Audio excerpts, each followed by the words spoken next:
Hello everyone, welcome to or welcome back to From a Biblical Perspective with Sabriel Jemison. I am your host, Sabriel Jemison, and today I wanted to talk about the privilege of suffering and the value of gratitude. Now, trials are hard and pain is sad, but they are inevitable. You are going to suffer in this life if you have not already, and I can probably guess that all of you have to some capacity suffered. And God's plan for this suffering exists. There is a plan that he has for this. But if he is so good, then why does he allow so much suffering to take place in the world? And why is there so much evil that goes on and these painful things? Why do we need to suffer? Do we need to suffer? And why does grief, pain, loss, or trouble even exist? So I want to answer these questions with you today, kind of address these questions. I'm also going to kind of scoot you back a little bit more. There you go. That's a little better. Okay, that's a little better. So I first want to talk about trials and pain, and I will just giving a little disclaimer here. I am no stranger to the trials of this world. A lot of people might look at me, they see someone who's like this sunshine smiley person, and I'm kind of shy and I'm kind of quiet, and I'm young and all these things that they might not think would relate to the things I've been through, but I have experienced a lot of grief and pain and sorrow over different things that have to do with my spiritual, mental, and physical health that have taken a toll on me. So don't think this is coming from somebody who has not experienced very, very hard things in life. There's not any easy for you to say going on here. So let's get that out of the way. But trials and pain can come from so many different things: mental, physical, spiritual aspects, health, relationships, school, work, sin. All of these different things that we have to deal with in our lives can cause us troubles and worries and pain and a lot of confusion. But as I have said, I have experienced a lot of hard things in my life, as many people do. I have dealt with things like toxic relationships of any different kind, sin cycles, health issues, things like that for a very, very long time. And it is not sinful to be sad about these trials that we face, these different areas in our lives that we see as going wrong. It is not sinful to be sad.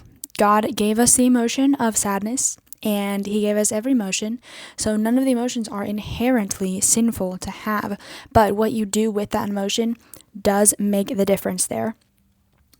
Having trials does not mean you're sinning either. This is a great lesson that Job teaches us, and while I'm saying that, I wanted to introduce the fact that I'm going to have a series of lessons on Job coming up pretty quickly here. I'm going to be going through several chapters at a time in different videos through Job, giving some commentary, reading some specific verses, and this is going to be really, really helpful for people who are caught in the midst of suffering that they do not understand, like I am right now. So I wanted to just get that introduced and out there, so that's going to be happening. But even though we have these trials and it is not sinful to be sad, there are ways that we can sin in the midst of suffering or because of suffering, depending on how we are going to respond to these problems that we have in our lives. Suffering is inevitable. If you look at the Psalms and John 16:33 specifically, when Jesus is mentioning how we will have trouble in this world, it is a guarantee that we will have trouble in this world. And if you do not have trouble, that probably means you're not following God the way that you are supposed to, because he does not promise us a life full of joy and sunshine and no problems whatsoever. It's actually quite the opposite. He promises us quite the opposite. The world is broken. That is why suffering is inevitable. humanity has broken this world out of something that God designed it for. When he made Adam and Eve, he did not intend for them to become sinful, broken creatures. This was a design for God to live at peace and harmony and in perfection and paradise with humanity, with these people that he created. He saw that they were good. He knew that they were good. Everything was good that God had created. And it was not God's fault that these bad things happened. He gave us free will. So humans used that and they took advantage of that. They abused it. When Adam and Eve sinned, it brought this brokenness and this darkness into the world that causes these sorrows and these troubles to come to us. Humans sometimes cause these things. Other times, like I said, other times it can be Satan. It can be the general act of consequences that can happen in the world because of something that somebody did. Sinning is also inevitable. That's the other thing that I have beneath my point here, is that suffering is inevitable and sinning is too.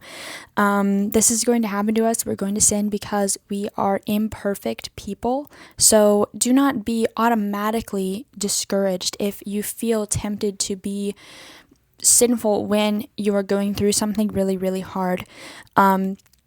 It is not a sin to be tempted. We have to think about that as well. And when you do sin, you should take it seriously and you should be sorry.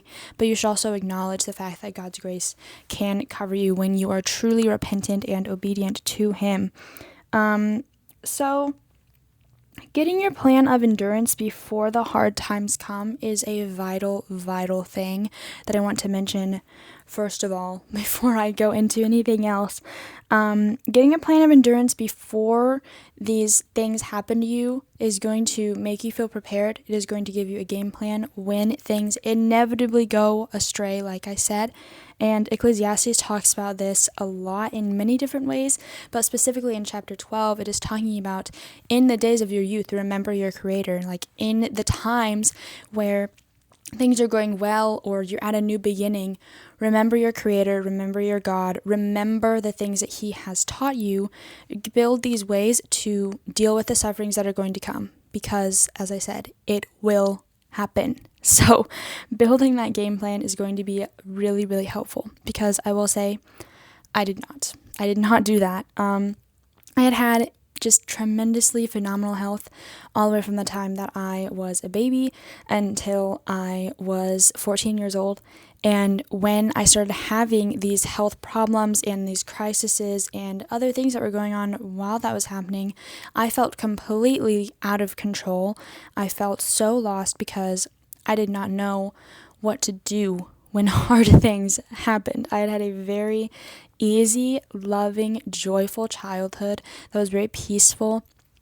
And by the time that I reached 14, I had not prepared myself for what would come in the world. And you can't prepare yourself for everything that could possibly happen to you, but there are different ways that you can train yourself into remembering things and being prepared just for the fact of knowing, okay, if this happens to me, like this is what I'm going to do, like this is what I'm going to pray, there's the verses that I'm going to read, this is what I'm going to attach myself to, like things like that.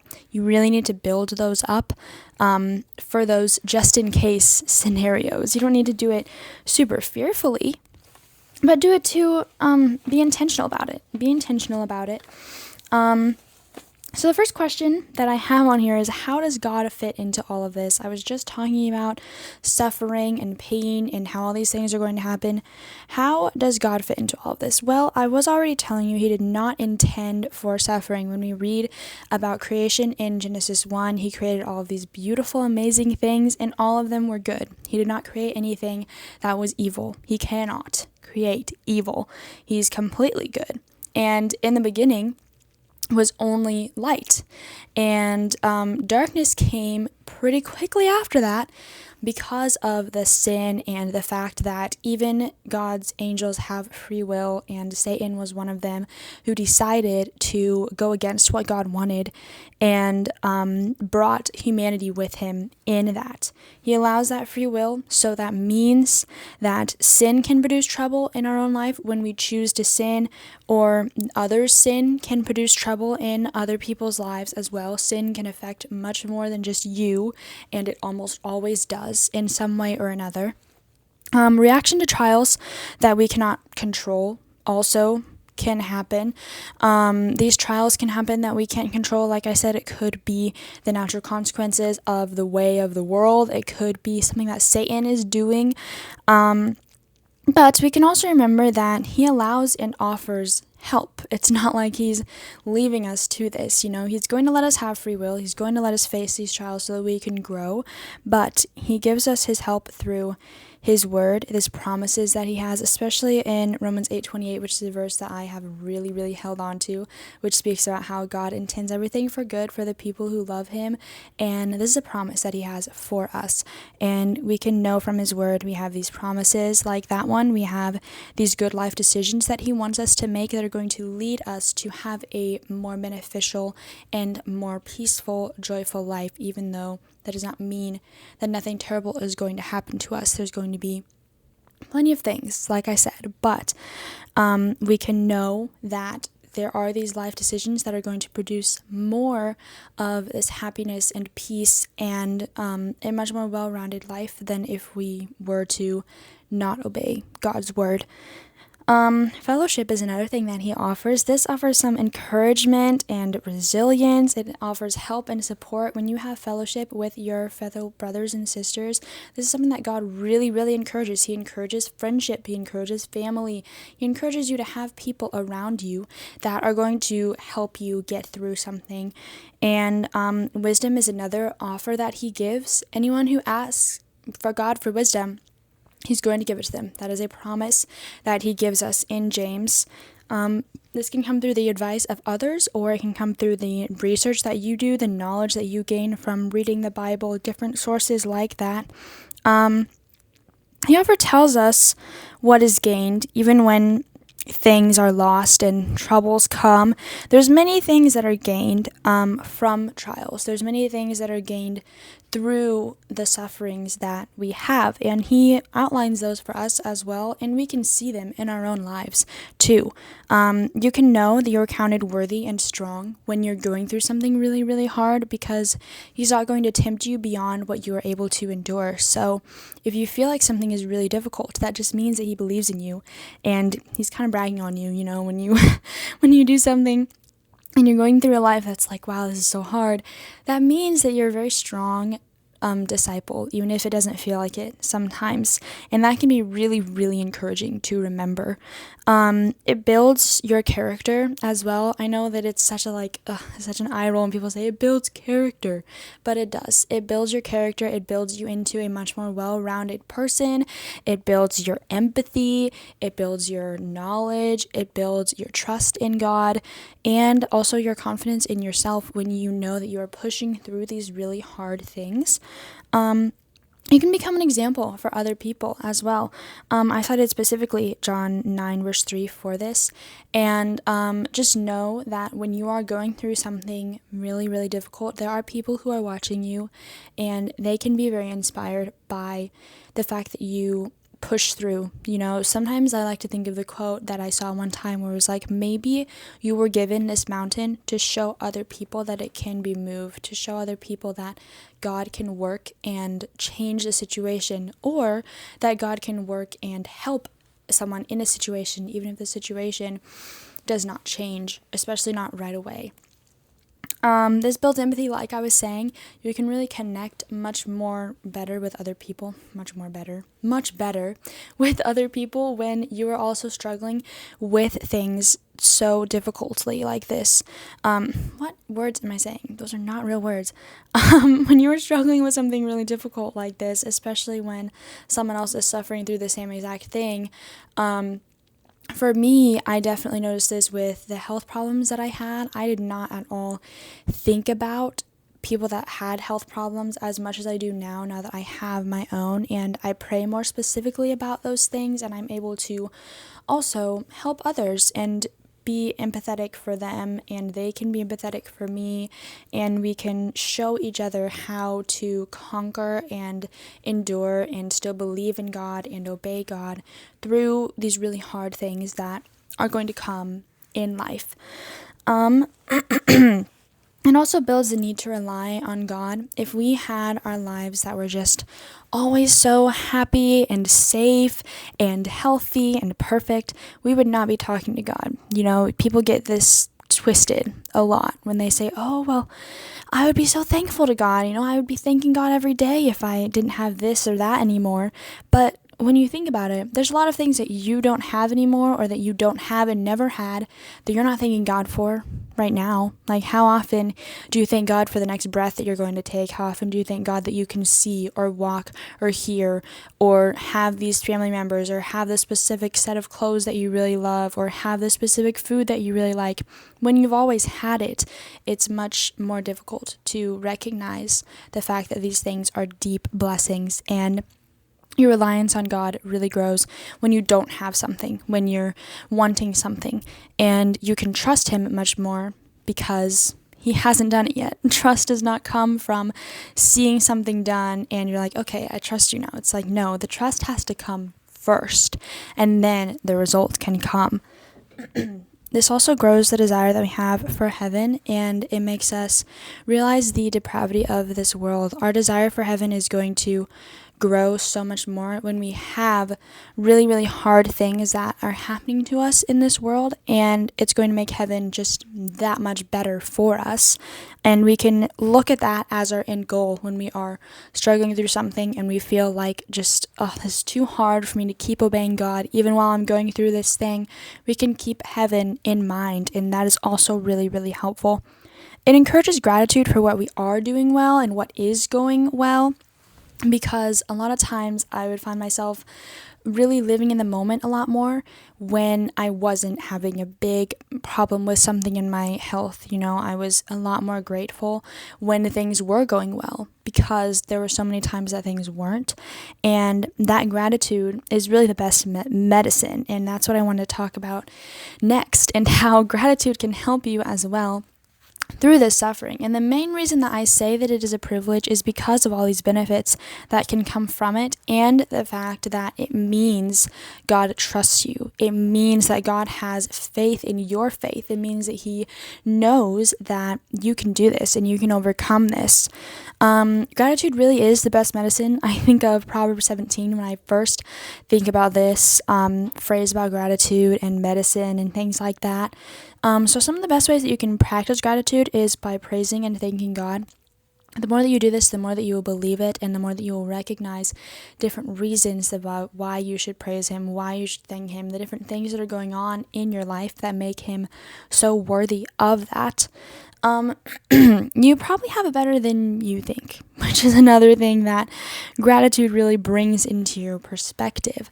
I know that I could talk about this for so long, but complaining and being ungrateful is just one of my biggest soapboxes in other people. You could be just, there's so many ways that you can be so overlooking of what good is going on in your life, and people try so hard all the time to one up other people in their trauma or their troubles, and I'm just thinking, why are you doing that? Can we just all acknowledge that there are some bad things in life and some good things in life, and we can just leave it at that, and we don't have to dwell so long on the hard things or try to say, oh, well, you think you have it so bad, well, I blah blah blah. And it's like, you don't have to discount someone else's pain. It's not going to make your pain go away, and people are allowed to be sad about things that are happening in their lives.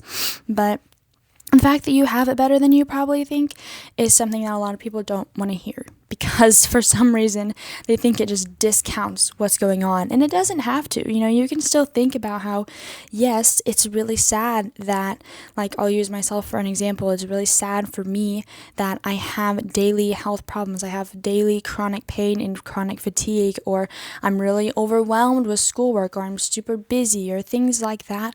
But I can also think of, well, It'd be a lot worse if I didn't have this house, if I didn't have the support system that I have, if I didn't know who God was, if I didn't have all of these material blessings around me. There's just so many other things that you could be thinking about that are going to make you feel better. It's not going to make you feel better to be sorry for yourself. It's just going to make you more depressed. And there are people that complain about not finding the right color shirt at Walmart, while there's other people who are living on the side of the road, who don't have a home, they don't have money, they don't have a family, they don't have anybody who cares about them in this world, and they're hungry, they're starving, maybe they even have another health problem going on. There's all sorts of ways that your life could be worse. So just be grateful. It doesn't mean that you have to just completely practice toxic positivity. That is not what I'm talking about. I mean, acknowledging both the good and the bad in their proper measures is what is being talked about here. Another thing that you can do to practice better gratitude is by writing down your blessings. This is really something that you can do that breaks down your blessings super, super small and makes you realize by visualizing all the amazing things that you have in this life. And I mean like really small. Like, wow, I have a coffee this morning. I'm so thankful that I got my coffee. I'm thankful that I have this cup holder to put this coffee in. I'm thankful that I have this car that this cup holder is in, that I can put my coffee in. I'm thankful that I know how to drive. Someone taught me to drive. Oh, who taught me to drive? Oh, yeah, my dad or my mom or so-and-so. And like, wow, I'm so grateful for them. And then you can just go on this whole endless loop. If you were to break it down so minuscule, there would just be 1,000 things that you could thank God for. And this really helps you realize that you are truly a blessed person.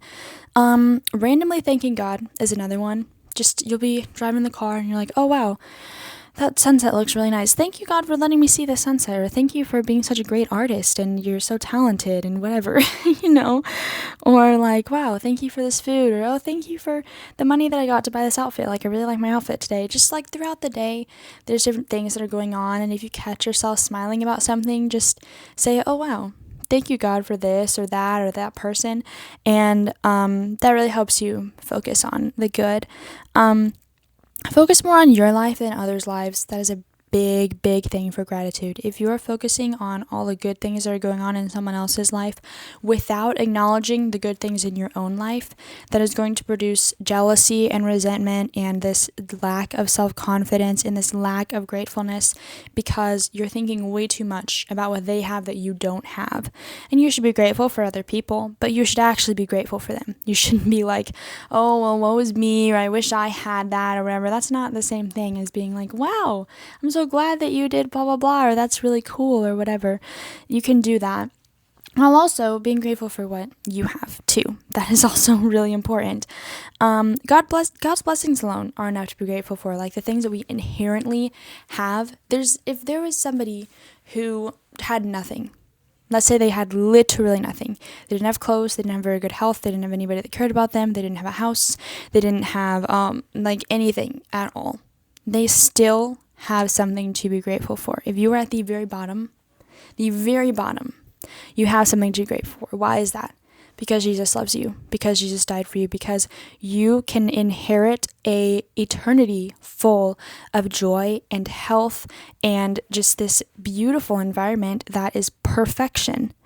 Simply because you exist. That is all you need to have the promises that God gives you. If you can dedicate yourself to God, nothing is stopping you from that. Nothing is stopping you from being able to inherit this blessing that He wants you to have.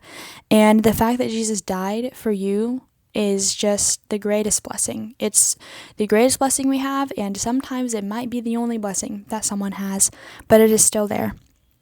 And this is a lifestyle choice. It takes action. All of these things I've talked about take action. You have to make the very conscious choice to remind yourself of the benefits of suffering, to remind yourself how you're going to be grateful, remind yourself of the ways that God is offering help, daily reading His Word, daily praying to Him, daily trying to have this good attitude. And like I've said many times, it does not mean that you cannot be sad. It does not mean that you cannot cry. It does not even mean that you cannot be upset with God. You can be upset with God. You can. You can do that in a loving and respectful way. You can ask him why. There's nothing that tells us. Even Jesus asked, my God, why have you forsaken me?" when he was dying on the cross. You can ask God these questions. You can do this in a way that is still righteous, and you can do this by not resolving to making assumptions about what God is doing or being so irritated that he is allowing this, because that is the other thing. He is allowing this suffering. He does not cause any type of darkness in this world ever at all. It's Satan. If you want to blame somebody, blame Satan. And why would you be sinning in this midst of this suffering? You're just pleasing the one who gave you this suffering. It would be much different if you were going to have this suffering and you're like, okay, you know what? I'm going to go against the person who caused this. Well, not the person, the being who caused this, by obeying God instead. Because that is what is really going against the one who caused these things. Because you're going to let Satan corrupt your soul while he's also allowed to corrupt your life. Why would you do that? Why would you give him the pleasure when he is the one that is causing all these terrible things to happen to you? That is not the way that you would want to do this if you really, really think about it. But I'm going to leave a lot of verses in the description here to kind of help with the support of what I'm saying, as well as some encouraging verses that are really going to be helpful for your heart in this time of need. And I would encourage you to go back to this video, listen to the parts that I talk about the benefits of suffering, to kind of re-engage yourself and re-encourage yourself if you are struggling with feeling that hopelessness or this pain and not understanding it. And sometimes we're not going to understand, and that's okay. We don't need to understand everything that happens to us, because we have a God who cares and he understands everything. So we don't have to. If we just obey him, he can take care of it, and we don't have to worry about anything at all. But thank you so much for watching this. Please remember that I will have a series on Job coming out very soon, and know that you are loved by the creator of this universe no matter what you are going through right now, and he can help you so much if you only let him. But thank you so much, and have an amazing day.